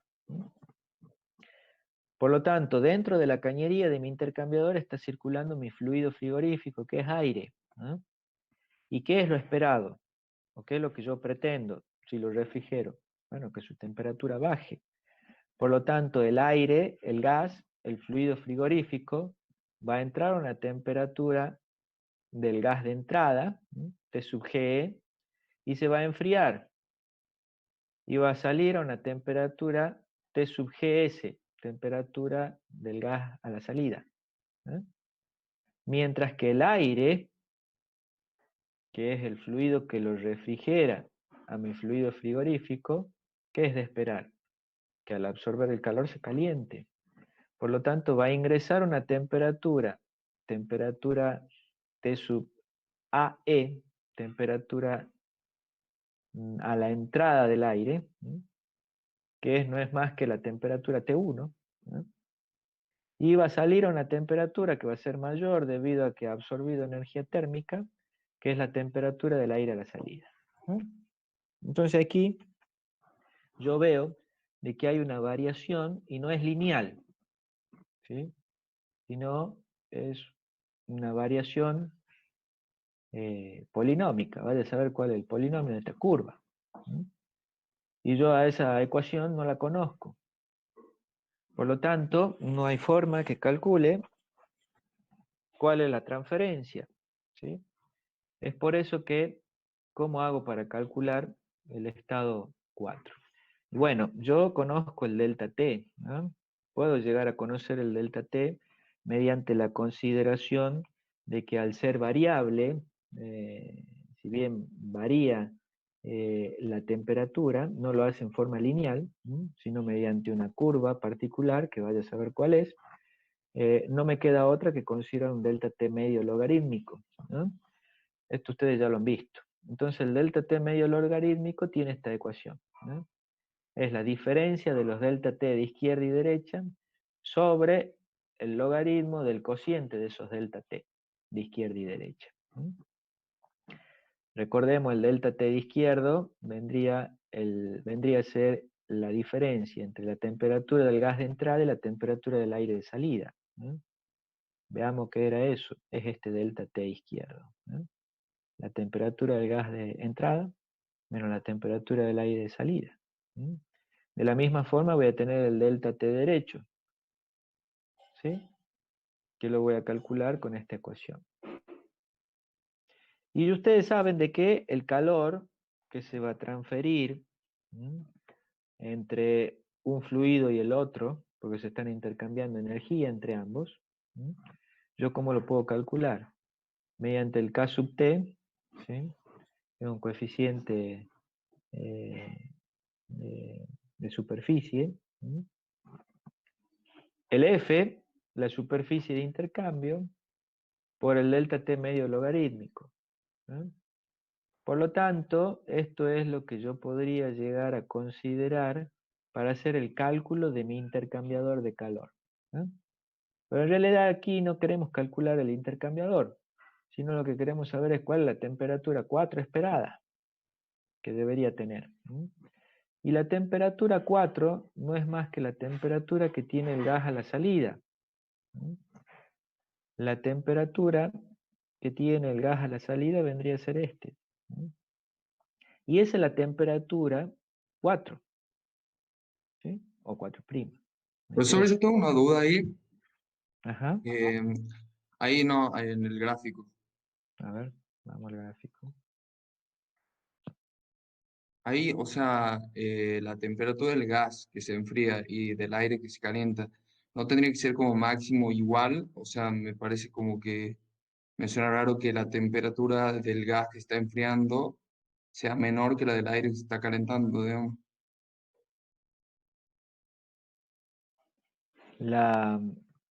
Lo que yo no puedo tener es que sean temperaturas idénticas, ¿no? Siempre tiene que haber un delta T. ¿Mm? Yo la temperatura que tengo a la salida nunca va a ser igual a la temperatura del fluido que lo refrigera. Nunca. Nunca. Siempre va a haber un delta. Y por lo general, cuando yo calculo el intercambiador de calor, lo hago a partir de datos de experiencia, y justamente ese dato de experiencia es ese delta T. Yo puedo, si es que yo digo de que la temperatura 4 va a ser igual a la temperatura T1, es decir, la temperatura del fluido al cual yo quiero refrigerar a la salida de mi intercambiador, se hace igual a la temperatura del fluido que lo refrigera a la entrada, ¿qué es lo que tengo que tener? Es una consideración teórica. ¿Qué es lo que se tiene que cumplir para que suceda eso? Ya lo han visto ustedes, no en esta materia, sino en otras, que son bases para esto. Tengo que tener una superficie de intercambio infinita. ¿Sí? Eso no puede suceder. ¿Sí? No puede suceder. Entonces es por eso que yo voy a considerar de que la temperatura 4 es justamente esa temperatura del aire de entrada menos el delta T derecho. Y si ustedes ven el enunciado de nuevo y se van a la segunda página, ustedes van a ver de que tienen de dato el delta T derecho. La temperatura del aire a la entrada ustedes las conocen, no es más que la temperatura T1. Entonces hacen la diferencia de esas dos temperaturas, la temperatura 1 menos el delta T derecho, y por lo tanto ustedes van a definir de esa forma la temperatura que tiene el gas, el fluido frigorífico, que es aire, a la salida del intercambiador. Yo no estoy calculando la temperatura que tiene el aire que me refrigera el intercambiador, ¿no? Tengan presente eso, porque aquí, y eso entiendo yo, por ahí a ustedes les cuesta razonar, porque justamente el fluido frigorífico es aire y el fluido que refrigera al intercambiador a mi fluido frigorífico también es aire. Entonces ahí es como que se empiezan a marear, ya no saben cuál es cuál. Pero no, el fluido frigorífico circula por dentro de la cañería, ¿sí? Mientras que el fluido que refrigera a mi intercambiador circula por fuera, y que son aire en ambos casos. ¿Se entiende? Bueno. El estado 4', ¿cómo podría llegar a obtener el estado? ¿Qué diferencia había entre el estado 4 y el 4'? A ver, volvamos aquí a este. ¿Qué diferencia había? Quiero que me digan ustedes. La presión y la entropía. Bueno, la presión y la entropía.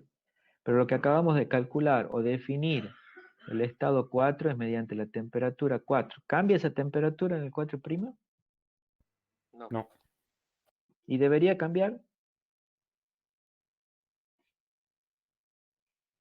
Si analizamos la realidad, ¿no? ¿Debería cambiar? Sí. Y por supuesto que debería cambiar.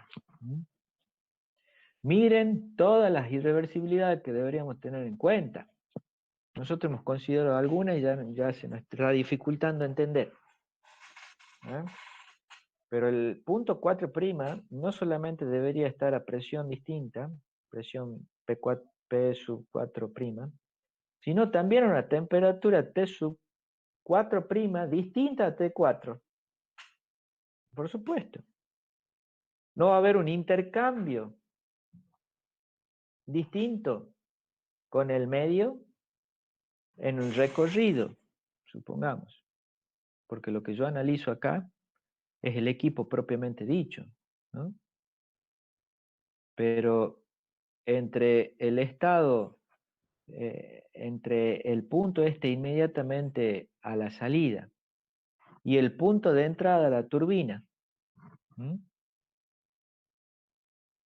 es decir, desde este punto, que es inmediatamente a la salida de mi intercambiador, hasta este punto, que es el punto inmediatamente a la entrada de mi turbina, que no están próximos en milímetros, sino hay un recorrido y que puede ser largo, o no, no sé, pero hay un recorrido y hay una cañería.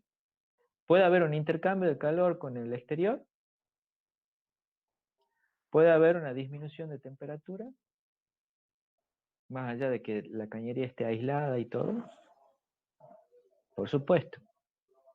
Y por ende, la temperatura 4' puede estar por debajo de la temperatura 4. Ahora, ¿qué pasa? Sí.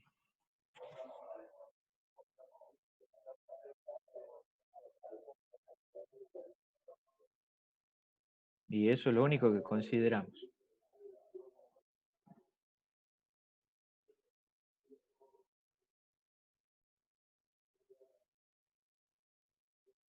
Sí. Claro, pero ustedes vean de que a partir del punto 4 yo genero la expansión. Pero en realidad ustedes están generando la expansión a partir de este punto de entrada. Y este punto de entrada puede tener un estado distinto al de 4 y 4', que yo analizo el punto inmediatamente a la salida de mi intercambiador. No sé si se entiende.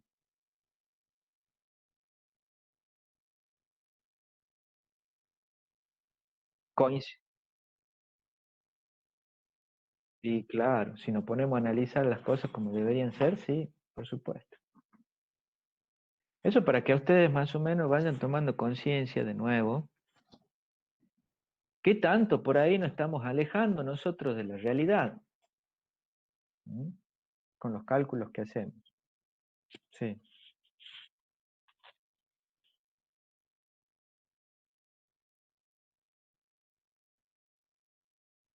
sí.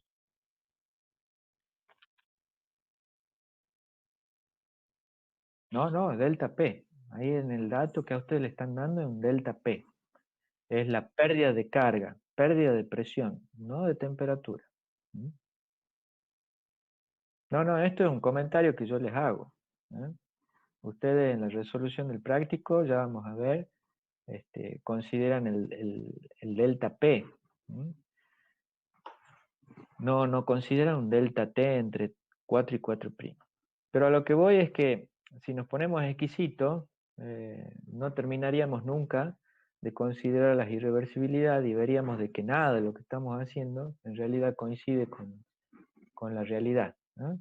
Estamos idealizando, estamos haciendo una consideración teórica del ciclo bastante considerable con respecto a la realidad. ¿Eh? ¿Se entiende?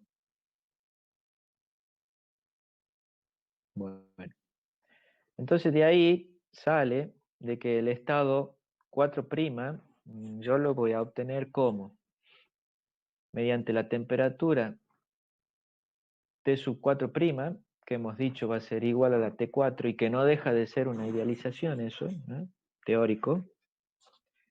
Pero hemos dicho, bueno, no, el equipo, yo voy a considerar una pérdida de carga para el intercambiador.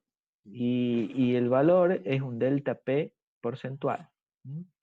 Es decir, un tanto por ciento de la presión, P2. ¿Sí? Porque recuerden de que esto nos estamos moviendo siempre por una isobara, P2 en este caso. Entonces, si me dicen, bueno, la pérdida de carga está expresada por un delta P porcentual, un tanto por ciento de presión, ¿de qué presión? Bueno, de P2. Ahí yo puedo calcular cuál va a ser la P4'.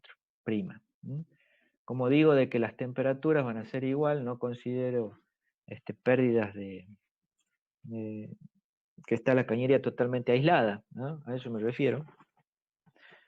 No va a haber una disminución de temperatura, la entalpía permanece constante, de nuevo, como en el caso no hay un delta I, por lo tanto no hay un Q que se intercambia con el medio exterior, no hay variación de temperatura, pero eso es una idealización, ¿no? Quiero que tengan presente eso. Pero bueno, eso para que vayan viendo algunas cositas. Todo no se puede tener en cuenta. Bueno, y como necesitaba dos variables, si bien la T sub 4' ya la conozco, me faltaba definir la P4'. Y ahí es como que, volviendo un poquito al diagrama, ya he definido el estado 4 y el 4'. Ahora, mediante una expansión adiabática reversible, a partir del estado 4 yo puedo calcular el estado 5, siempre y cuando conozco ya la P sub C, que ese es dato, es la presión en la cámara, ¿no? Que es la presión, digamos, de una atmósfera, ¿no? La presión dentro de la cabina, ¿no? La presión P1, que era la presión atmosférica que tenía por fuera, y puede estar por encima, por debajo de esa presión aquí en la cabina, ¿no? Eso también tienen que tenerlo en cuenta. Puede ser igual, puede estar por debajo o puede estar por un poquito por encima, dependiendo del día, de las condiciones atmosféricas, va a quedar definida esa presión P1, ¿eh? Pero la presión en la cabina, ustedes la conocen, ¿sí? Entonces, si conozco el estado 4, mediante una expansión adiabática reversible en la turbina de expansión, puedo conocer el estado 5. O a partir del estado 4, que ya lo conozco, mediante una adiabática reversible, considerar el estado 5 o mediante la consideración de las irreversibilidades propias en la expansión de mi turbina, ¿sí? Y al considerar el rendimiento isentrópico de expansión, voy a obtener el estado 5, 2'. ¿Eh? Y eso es lo que hago.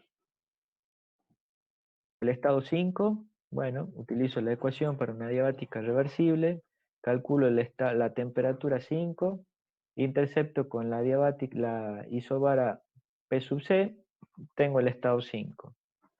O bien el estado 5' con la misma ecuación, pero ya partiendo de la temperatura T sub 4'. Era considerando la adiabática reversible, ya no a partir del estado 4, sino del estado 4'. Esta ecuación es lo mismo que esta, nada más que vean de que aquí tengo T5 y tengo T4, y aquí tengo T5' y aquí tengo T4'. Y ustedes ahí se van a dar cuenta cuando calculen, obviamente el cociente también cambia de presiones, cuando ustedes calculen van a ver qué tan grande es la T5' con respecto a la T5. ¿Mm? Al solo hecho de hacer la consideración esa de la pérdida de carga expresada en un porcentaje de presión solamente en el intercambiador. No estoy considerando todo, solamente en el intercambiador. Una pérdida de carga del equipo. ¿Eh? Por otro lado, bueno, si considero las irreversibilidades de la expansión, bueno, tendré que calcular la temperatura 5,2' a través de la definición de mi rendimiento isotrópico en la expansión. ¿Eh? Es lo mismo que para la compresión, nada más que la relación es distinta, para que me siga dando menor que 1. ¿Eh? Por un lado tengo un delta T en el numerador de T4' menos T5 2', y en el denominador T4' menos T5'. Esto vendría a ser lo real y esto vendría a ser lo teórico. ¿Eh? La expansión teórica, el salto de temperatura sería mayor que el que en realidad obtengo. Es por eso que el rendimiento sigue siendo menor que 1. ¿Eh? Aquí es como que esto está cambiado, el cociente, en cuanto al si estoy relacionando compresión y expansión. No sé si me explico. ¿No? Pero bueno, esta es la ecuación que ustedes tienen que utilizar para poder calcular la temperatura T5 2', y ahí van a ver la diferencia, los saltos de temperatura que hay entre el estado 5 2', el estado 5' y el estado recontra teórico, por decirlo así, que es el estado 5. El estado 6 y 7, ¿cómo lo puedo llegar a obtener? Bueno, el estado 6 ya habíamos visto que es la laminación que se produce en esa válvula de expansión, ya no en una turbina, sino en un elemento en particular, en donde se produce una expansión en particular, que es isoentálpica, la laminación.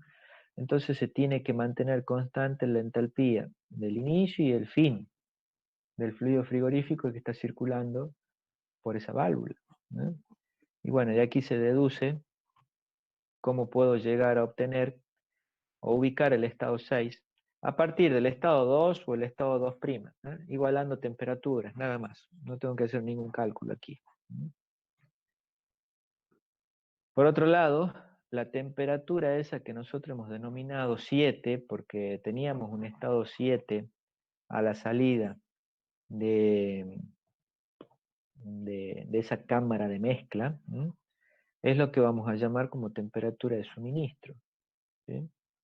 Y esa temperatura 8, que es la temperatura que tiene el aire después de haber absorbido esa energía térmica, el flujo de energía térmica, es lo que vamos a conocer como la temperatura de la cámara, que es la temperatura que yo quiero obtener en mi cámara.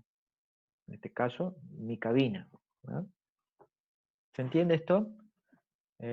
Cuando ustedes abren el difusor del aire acondicionado cuando están ahí arriba en el avión sentado en el asiento, ustedes abren el difusor, sale aire frío, ¿eh?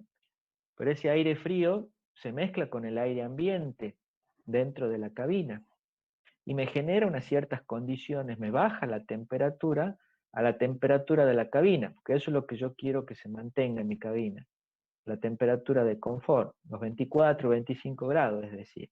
¿Mm? Eso es lo que tenemos, ¿se entiende?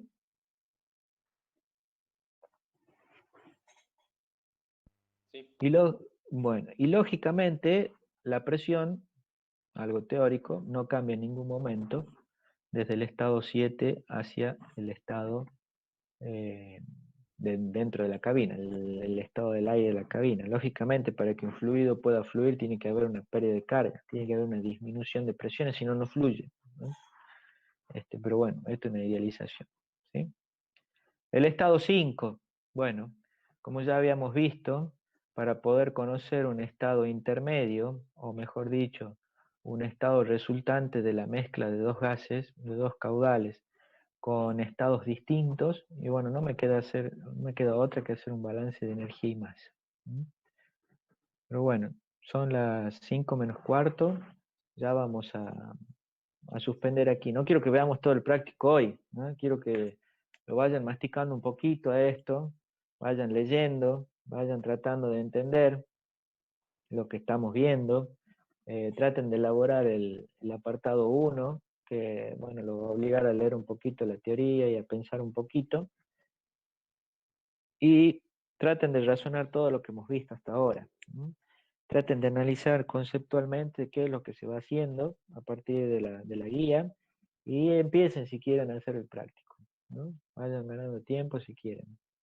Yo no sé cómo ha sido, ya voy a hablar bien con el ingeniero, no sé si ustedes se acuerdan, o si él les dijo cómo va a ser el tema de los trabajos prácticos, ¿tienen que entregarlos o no? No nos dijo nada, creo yo. Bueno, porque el año pasado, como no había agarrado la cuarentena así de sopetón, y bueno, tuvimos que implementar la virtualidad a las patadas, a los empujones, bueno, se nos complicaba el hecho de tomar el examen parcial. Y es por eso que se les exigía entregar los prácticos, ¿eh? Asistencia y entrega de prácticos, así obtenían la regularidad. Pero bueno, este año hay posibilidades de hacer el examen parcial en forma presencial, por lo tanto, normalmente, mejor dicho, en esta materia no se les pedía los prácticos durante el cursado, ¿no? Lógicamente que ustedes los tienen que hacer porque es la forma de estudiar, digamos, si no lo hacen no van a estudiar, y los problemas que se le puede tomar en un examen parcial, y son muy similares a esto, lo que ven en el práctico, no nos escapamos de esto, no le tomamos cosas raras. Si ustedes han entendido el práctico y lo han hecho a conciencia, el parcial les debería ir bien, ¿no? Pero bueno, eso ya déjenme hablar con el ingeniero a ver si tienen que entregar o no los prácticos. De nuevo, si se rinden los parciales en condiciones normales, por lo general no se les pedía la presentación de trabajos prácticos durante el cursado. Sí se les pide la carpeta cuando ustedes se presentaban a rendir, ¿eh? 1 o 2 semanas antes tenían que presentar la carpeta, se les visaba, y con eso sí se presentaban a rendir con carpeta completa de trabajos prácticos. Bueno, ya voy a hablar con el ingeniero chico a ver cómo hacemos para este año en particular. Pero bueno, me interesa de que, porque ya queda poco para terminarlo, el práctico, conceptualmente hay mucho por analizar para ustedes. Es por eso que quiero que lleguemos hasta el apartado 5. Analicen hasta ahí, no vean más allá, porque si no, por ahí se pueden mezclar un poco. El que lo quiera hacer, bueno, que si quiere lo haga, no hay problema. Pero bueno, a mí me interesa que hasta el apartado 5, sin incluir, queden claritas las cosas para que vayan al ritmo. No se queden, porque de entrada es importante entender todo. Después el práctico 2 también es muy similar a esto, a este práctico, nada más que un poquito más largo, con otro tipo de ciclo, un ciclo donde ya sí hay cambio de fase en el fluido frigorífico, pero básicamente va a ser la misma metodología. Vamos a tener un esquema de la instalación, vamos a tener que analizar el ciclo en un diagrama TS y en un PI, calcular los distintos estados, ya no en forma analítica, sino a partir de un diagrama. Para poder utilizar un diagrama tengo que definir un fluido frigorífico, pero hay que hacer ciertas cosas, pero básicamente la base es lo mismo. La base de resolución del práctico 2, el práctico que viene, va a ser lo mismo que este. Cambia el ciclo. Este ciclo es más sencillo, no hay cambio de fase. En el práctico 2 sí, ya vemos otro tipo de ciclo, algunas particularidades propias, pero son dos prácticos muy similares. ¿Se entiende lo que hablo? Sí, ingeniero. Bueno, ¿alguna duda, consulta de esto? De lo que acabamos de ver. Profe, ¿cómo sabemos qué tema resolver? Muy bien. El tema 1, tema 2. Bueno, tomen los CX. El CX de cada uno de ustedes. Si es par, tomen el tema 2. Si es impar, tomen el 1. ¿Se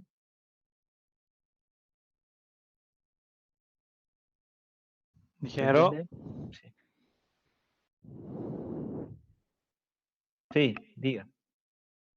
¿es necesario usar esa válvula de expansión y la cámara de mezclado? ¿Qué pasa si no se la uso? Lo que ¿Para qué se pasa es la usa? que yo tengo presiones distintas. Tengo presiones distintas y de alguna forma tengo que hacer el salto de presión. No puedo introducir el fluido con una presión mucho mayor que con la que sale el fluido 5 de la turbina. Porque si no, si yo estoy haciendo ingresar un fluido a una temperatura mucho mayor, puede generar un retroceso del fluido hacia la turbina. Entonces, yo necesito generar un salto de presión ahí. No hay forma de no hacer ese salto. Y algo que me estoy dando cuenta, que me parece que no hemos hablado, ¿por qué necesito yo hacer esa mezcla? A ver, le hago una pregunta a ustedes. ¿Por qué yo necesito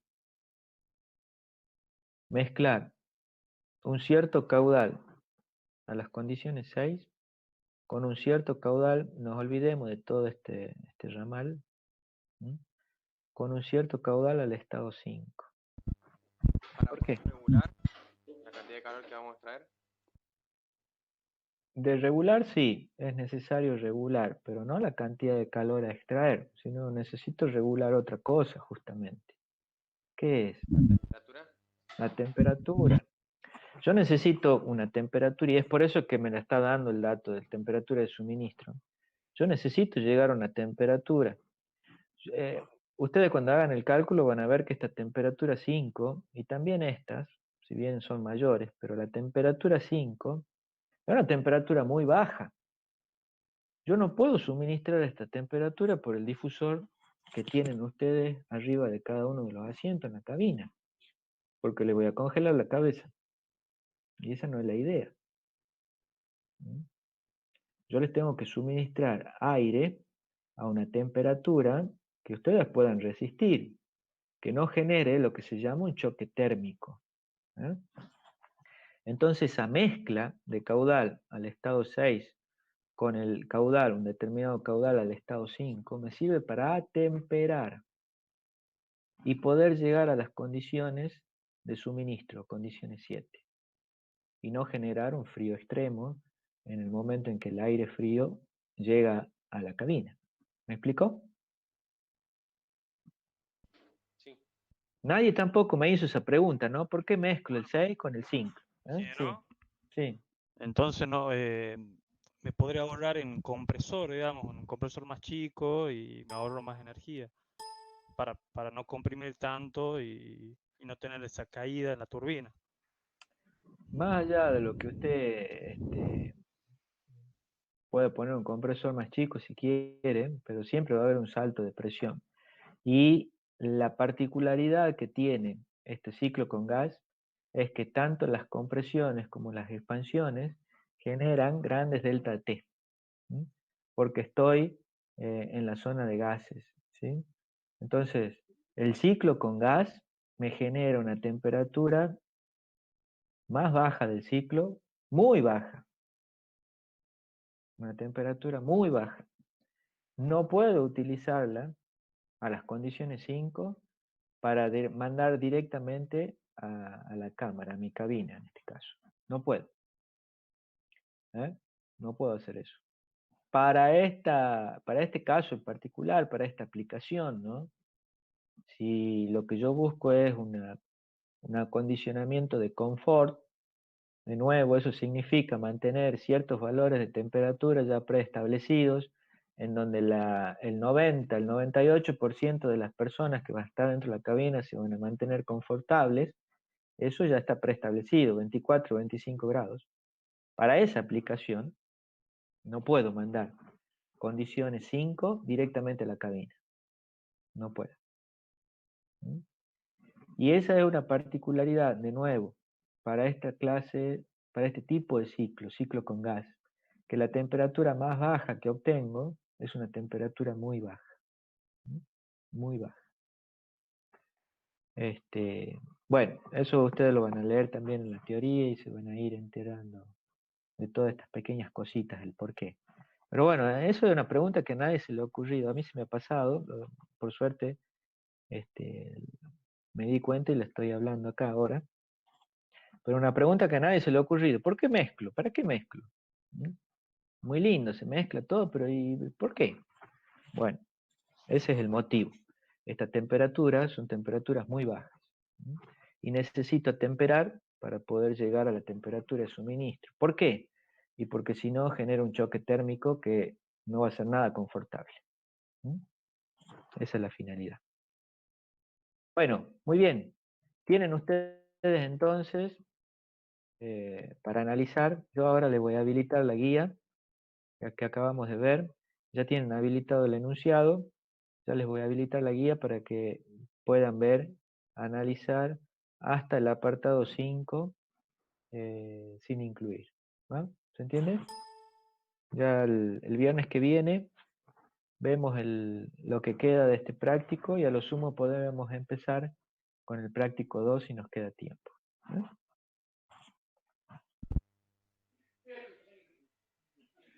Está bien, profesor. Hasta luego. Bueno, una cosita, antes que se vayan.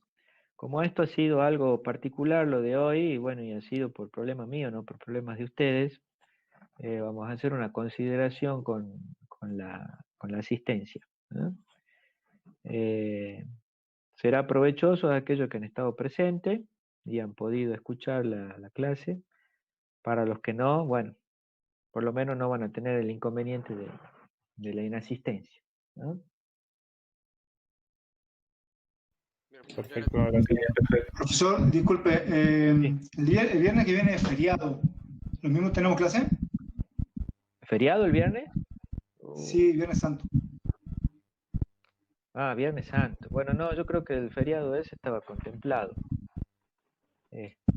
Bueno, ya vemos, no sé, si en algún momento no hace falta recuperar la clase, la recuperamos más adelante. No hay problema. Perfecto, gracias. Bueno. Muy bien, por mi parte, nos podemos ver hasta la próxima clase, ¿no? Que no va a ser el viernes que viene, porque bueno, es Viernes Santo. Muchas gracias. Hasta luego. Muchas gracias, hasta luego. Chao, profe. Chao, Hasta luego. Hasta luego. nos Que vemos. anden bien, hasta luego. Gracias. Hasta luego. Chao, hasta luego. Hasta luego.